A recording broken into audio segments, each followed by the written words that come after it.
శ్రీమాత్రే నమ. జై గురు దత్తాత్రేయ నమ. ఈ వీడియోలో మనం మే 16వ తారీఖు మధ్యాహ్నం సుమారు 2 గంటల ప్రాంతంలో కుంభరాశిలోకి మారుతున్నటువంటి రాహుగ్రహ ప్రభావం ఏ విధంగా ఉండబోతుంది అని పరిశీలించినప్పుడు మరి సుమారుగా 18 నెలలు తర్వాత గ్రహం ఈ రాహుగ్రహం మారడం జరుగుతూ ఉంటుంది. అంటే 18 నెలలకు ఒకసారి రాహు మారుతూ ఉంటాడు. ఆ ప్రయత్నంలో కుంభరాశిలోకి రావడం జరిగింది. అంటే కుంభరాశిలో రాహు మారిన టైంకి ఎటువంటి గ్రహాలు లేవు. ఆ కారణం వల్ల రాహు స్వతంత్రంగా తన ఫలితాన్ని ఇవ్వడం జరుగుతూ ఉంటుంది. అలాగే కుంభరాశి కూడా మరి రాహుకి స్వక్షేత్రం అవటం వల్ల స్వక్షేత్రంలో చేరినటువంటి రాహువు చాలా వరకు మరి స్వతంత్ర ఫలితాలు ఇవ్వడం జరుగుతూ ఉంటుంది. అయితే అప్పటికే మిథున రాశిలో చేరి ఉన్నటువంటి గురువు భాగ్య దృష్టితో రాహుని చూడడం జరుగుతూ ఉంది. రాహు మరి గురు దృష్టి శుభగ్రహ దృష్టి పట్టడం వల్ల జాతకుడికి కొన్ని శుభ ఫలితాలు ఇవ్వడం జరుగుతూ ఉంటుంది. అంటే గురువు ఫలితాలు కూడా కొంతవరకు రాహు ఇచ్చే ఫలితాల్లో కలిపి ఇవ్వడం జరుగుతూ ఉంటుంది. అది ఏ విధంగా ఒకసారి చెప్పడం జరుగుతుంది. మరి ప్రస్తుతం రాహు యొక్క కారకత్వాలు, రాహు ఏంటంటే మరి తల యొక్క భాగం, సరే కేతువు మొండం కాబట్టి రాహు ఆకాశం నుంచి అంటే పైనుంచి కింద ఉన్నటువంటి ప్రపంచాన్ని చూడడం జరుగుతూ ఉంటుంది. అంటే మానవాళ్ళని, ఇక్కడ ఉన్నటువంటి పరిస్థితులు, ఇక్కడ ఉన్నటువంటి లగ్జరీసు, భోగాలు, వైభోగాలు అన్నీ చూస్తూ ఉంటాడు. అన్నీ తనకు కావాలని కోరుకున్నటువంటి గ్రహం రాహుగ్రహం. అత్యంత ఆశ కలిగినటువంటి గ్రహం. అలాగే అత్యంత శుభగ్రహం కూడా చెప్పొచ్చు కొన్ని సందర్భాల్లో. మరి సంతానాన్ని ఇచ్చే అధికారం రాహుకుంటుంది. అలాగే వివాహం చేసే అధికారం ఉంటుంది, సంపదనిచ్చే అధికారం ఉంటుంది. బట్ కానీ ఏదైనా తను ఇచ్చే దాంట్లో కొద్దిగా అవినీతి, అక్రమం ఉంటుందన్నమాట. ఏది కూడా చట్టానికి లోబడి ఇవ్వడం జరగదు. అంటే అర్హత లేని వాడికి విశేషంగా ధనం ఇస్తూ ఉంటాడు. అలాగే ధనం సంపాదించే విషయంలో ఎటువంటి న్యాయ విచక్షణ లేకుండా ధనం సంపాదించడం జరుగుతూ ఉంటుంది. ఈ మధ్యకాలంలో సాధారణ వ్యక్తులు కూడా కోట్లాది రూపాయలు సంపాదించడం, చిన్న చిన్న ఉద్యోగులు కూడా కోట్లాది రూపాయలు వెనకేసుకోవడానికి కూడా రాహుగ్రహమే కారణమవుతూ ఉంటుంది. అయితే రాహు జాతకంలో ఏ గ్రహంతో కలిస్తే ఏ భావంలో ఉంటే ఆ భావ ఫలితాలు ఇవ్వడం జరుగుతూ ఉంటుంది. రాహు శుక్రగ్రహంతో కలిసినప్పుడు జాతకుడు విశేషమైనటువంటి శృంగార జీవితాన్ని, భోగాల్ని, వైభోగాల్ని, అలాగే ఖరీదైన జీవితాన్ని అనుభవిస్తూ ఉంటాడు. అలాగే ఖరీదైనటువంటి అలవాట్లు కూడా ఉంటాయి. అదే బుధగ్రహం ఉన్నప్పుడు విశేషంగా వ్యాపారంలో కోట్లు ఆర్జిస్తూ ఉంటారు. అంటే అక్రమం ద్వారా ఫేక్ నోట్లు అవ్వచ్చు, లేదంటే ఫేక్ డాక్యుమెంట్స్ అవ్వచ్చు, లేనిది ఉన్నట్టు సృష్టించవచ్చు, అకౌంట్లు తారుమారు చేయొచ్చు. ఈ విధంగా కృత్రిమమైనటువంటి సంపద సృష్టించడం జరుగుతూ ఉంటుంది. సోకాల్డ్గా అందరికీ తెలుసు, గురువుతో కలిసినప్పుడు ఏర్పడే గురుచండాల యోగం ఇది ఎక్కువగా విద్యార్థుల మీద ప్రభావం చూపుతూ ఉంటుంది. సులువుగా కొన్ని క్వశ్చన్లు రాసి పాస్ అయిపోవడం, అలాగే బ్యాక్ డోర్ ద్వారా ఈ పరీక్షా కేంద్రాల్లో వాళ్ళకి వీళ్ళకి మేనేజ్ చేసి పాస్ అయిపోవడం, ఇలా కూడా జరుగుతూ ఉంటుంది. గురువుల్ని ఇబ్బంది పెట్టడం కూడా, అంటే అనేక గంటలు చెప్పచ్చు ఈ విషయం గురించి. బట్ సింపుల్గా చెప్పాలంటే ఇది. అయితే రాహువు శని కలిసినప్పుడు మాత్రం చాలా గొప్ప పెద్ద సంస్థల్లో పారిశ్రామిక రంగంలో ఉపాధి కల్పిస్తూ ఉంటాడు.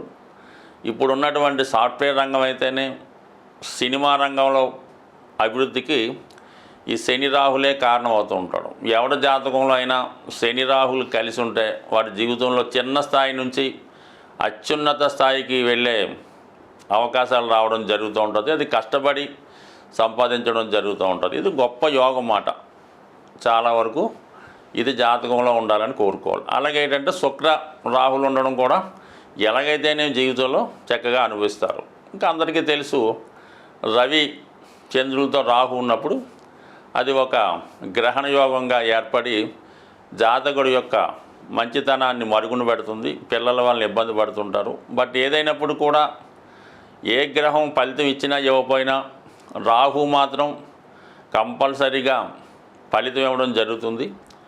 ఇప్పుడు వచ్చినటువంటి ఈ గ్రహస్థితి ఇంచుమించుగా గ్రహాలన్నీ కూడా రాహు కేతువుల మధ్య ఏర్పడి ఒక విధమైనటువంటి కాలసర్ప దోషం లాంటి దోషం ఏర్పడింది. అయితే చంద్రగ్రహం బయట ఉండడం జరిగింది.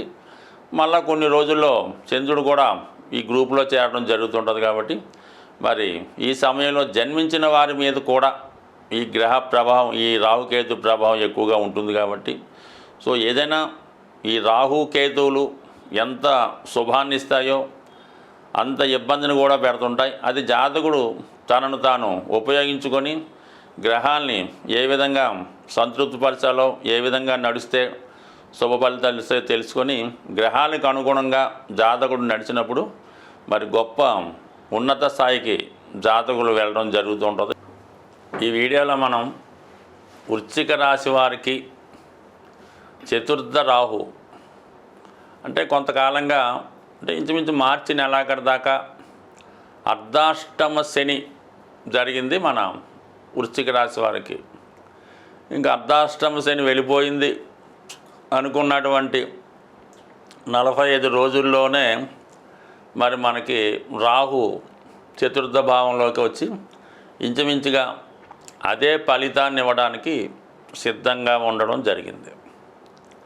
అయితే ఇందులో కొంత బెటర్ ఉంటుంది. మళ్ళా శని తన సొంత ఫలితాలు మాత్రమే ఇవ్వడం జరుగుతూ ఉంటుంది. రాహు ఏం చేస్తాడంటే ఇతర గ్రహాల యొక్క ఫలితాన్ని, అంటే ఏదన్నా గ్రహం చూస్తుంటే దాని ఫలితాన్ని, ఏదన్నా గ్రహం వచ్చి కలిస్తే దాని ఫలితాన్ని, ఇవన్నీ లేనప్పుడు తను ఏ నక్షత్రంలో ఉంటే ఆ ఫలితాన్ని ఇవ్వడం జరుగుతూ ఉంటుంది. సో అందువలన ఏంటంటే శని కన్నా రాహు చాలా విషయాల్లో బెటర్గానే ఉంటాడు. సో ఇప్పుడు ఏమైందంటే 4వ స్థానంలో రాహు రావడం వలన ఇది విద్యార్థులకి హాస్టల్లో ఉండి చదువుకోవడానికి కారణం అవుతుంది. అంటే చదువులో చాలా వరకు సరిగ్గా శ్రద్ధ పెట్టకపోవడం, ఇష్టం వచ్చినట్టుగా అల్లరి చిల్లరగా తిరగడం వల్ల బలవంతంగా అయినా హాస్టల్లో వేయడం మంచిది. అక్కడైనా సవ్యంగా ఉంటాడా లేదా అన్న విషయాన్ని కంపల్సరిగా తల్లిదండ్రులు గమనించవలసి ఉంటుంది. నెంబర్ 2 ఏంటంటే మీ యొక్క స్థిరాస్తి ఏదన్నా ఉంటే అది జాగ్రత్తగా దాన్ని గమనించవలసి ఉంటుంది. ఇతరులు కబ్జా చేయడం, లేదంటే దాని డాక్యుమెంట్స్ ఏదన్నా ఫేక్గా సృష్టించి ఏ బ్యాంకులోనో తాకట్టు పెట్టడం లాంటివి జరగవచ్చు. అందుకని మీ స్థిరాస్తి విషయంలో జాగ్రత్తగా ఉండడం మంచిది. దాని మీద ఒక కన్నేసి ఉంచాలన్నమాట. దాని తర్వాత ఫర్దర్ ఆప్షన్ ఏంటంటే మీరు ఉంటున్నటువంటి గృహంలో ఏదైనా మరి కొంత ఇబ్బందికరమైనటువంటి సంఘటనలు జరగవచ్చు. ఏదైనా కొంతమంది బంధువులు తరచూ మీ గృహాన్ని విజిట్ చేసి ఏదో ఇబ్బంది పెట్టే ప్రయత్నం చేయడం, ప్రశాంతమైనటువంటి మీ జీవితంలో భార్యాభర్తల మధ్య, తల్లి కొడుకులు తండ్రి కొడుకుల మధ్య విభేదాలు సృష్టించే ప్రయత్నాలు జరగడం జరుగుతుంది. అంటే ఇతరులు మీ కుటుంబం మీద దృష్టి పెట్టి ఏదో విధంగా దాన్ని స్పాయిల్ చేద్దామనే ప్రయత్నం చేస్తూ ఉంటారు. అలాగే కుటుంబంలో ఒకరికి ఏదో ఒక విధమైనటువంటి ఆలోచనలు వస్తుంటాయి. ప్రేమ వ్యవహారంలో పట్టడం, ఇంకొక బెట్టింగ్లకు అలవాటు పడటం, లేదంటే ఇంకొక బ్యాడ్ ఫ్రెండ్షిప్, చిన్న చిన్న వ్యసనాలు బారి పడడం. ఇందులో ఎవరు ఎగ్జాంపుల్ కాదు. అంటే కుటుంబంలో ఒకరికి అవ్వడం మీకు కొంత మనశ్శాంతి కరువవుతూ ఉంటుంది. కుటుంబంలో సభ్యులు పెద్దగా మీ మీద పట్టించుకోరు, వారు ఇష్టం వచ్చినట్టు వాళ్ళు ప్రవర్తిస్తుంటారు. కొన్ని సందర్భాల్లో మీరు కూడా ఆ కుటుంబ పరిస్థితులు అనుకూలంగా లేకపోవడం వల్ల వేరే దారులు ఎదుక్కోవడం కూడా జరుగుతూ ఉంటుంది. సో ఇది ఇంకొక యాంగిల్లో పరిశీలించినప్పుడు ఎవరైతే మెడికల్ ఎంట్రన్స్ లాంటిదో ప్రవేశం కొరకు కానీ విదేశంలో విద్య కొరకు కానీ ప్రయత్నం చేస్తుంటే వారికి ఇది చాలా వరకు ఉపయోగపడుతుంది. ఎందుకంటే పంచమాధిపతి గురువు దృష్టి చతుర్థం మీద పట్టడం వల్ల చాలా వరకు మీకు ఈ వైద్య వృత్తి, ఉన్నత విద్యా అవకాశాలు, దూర ప్రాంతంలో విద్యా అవకాశాలు వచ్చే అవకాశం ఉన్నది. దాని తర్వాత ఏదైనా ఒక స్థిరాస్తి ఒక చోట ఏమన్నా ఉంటే దాన్ని శుభ్రంగా విక్రయించి వేరే చోట ఇంకా ఖరీదైనటువంటి బాగా జనసమర్థవంతంగా ఉన్నటువంటి కమర్షియల్ ప్లేస్లో ఏదైనా స్థిరాస్తి కొనడానికి చాలా వరకు ఉపయోగపడడం జరుగుతూ ఉంటుంది. అంటే ఇక్కడ ఈ 4లో ఉన్నటువంటి రాహు 12ని చూస్తున్నాడు, అలాగే గురువు కూడా 12 చూస్తున్నాడు. అంటే 4, 8, 12 యాక్టివేట్ అవుతాయి. ఈ రాహు ఉండడం వల్ల ఏంటంటే ఇదొక రకమైనటువంటి మోక్షస్థానం, గురువు అక్కడ ఉండడం. ఇవి కొన్ని సందర్భాల్లో ఇతర కమ్యూనిటీలోకి, ఇతర మతంలోకి, ఇతర సాంప్రదాయాల్లోకి మారడానికి కూడా ఒక విధమైనటువంటి ఈ గురుచండాల యోగం లాంటిది యాక్టివేట్ అయ్యి ఈ విధంగా మత మార్పిడికో, అన్యమత వివాహాలకో, ఇంటర్ క్యాస్ట్ వివాహాలకో, ఏదైనా ఆదర్శ వివాహాలు లాంటి పాల్గొనడానికి కూడా జరుగుతూ ఉంటుంది. మరి కొంతమంది ఏదైనా ఓల్డేజ్ హోమ్లోనూ ప్రశాంతంగా ఎక్కడైనా చివరి జీవితం గడపడానికి ఒక నిర్ణయం తీసుకోవచ్చు. అంటే ఏ కమ్యూనిటీకి ఆ కమ్యూనిటీ ఉంటుంది కాబట్టి దీన్ని మనం ఎవరిని ఏమన్నాం. బట్ ఏదైనా ఒక ఆధ్యాత్మిక కేంద్రంలో మరి మీరు మీ యొక్క శేష జీవితం అనొచ్చు, ఆఫ్టర్ రిటైర్మెంట్ గడపడానికి కూడా ఈ గ్రహస్థితి కొంతవరకు అంటే ఇంట్లో పరిస్థితులు మీకు అనుకూలంగా లేకపోవడం వలన అవి మీకు అర్థమవుతాయి కదా.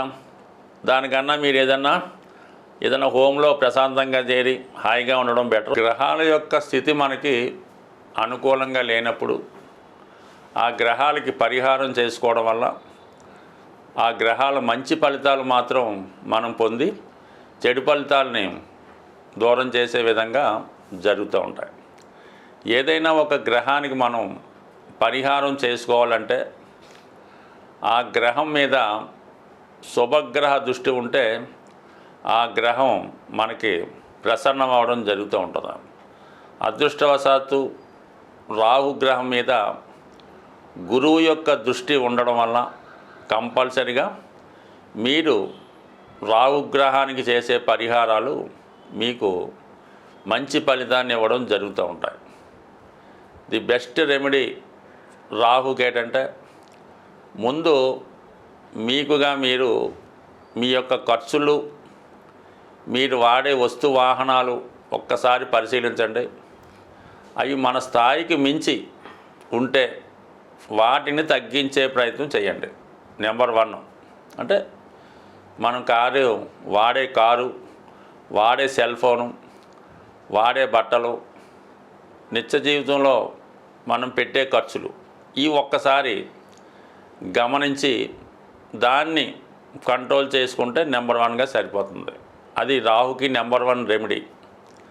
దాని తర్వాత ఎవరైతే మీ ఫ్రెండ్ సర్కిల్లో మిమ్మల్ని ఉపయోగించుకుంటూ వాడి యొక్క అవసరాలు తీర్చుకుంటూ ఉంటాడు, ఏదో క్రికెట్ మ్యాచ్కి వెళ్తూ ఉంటాడు, లేదంటే గోవా వెళ్తూ ఉంటాడు, క్యాసినో ఆడుతూ ఉంటాడు, జాగ్రత్తగా గమనించండి.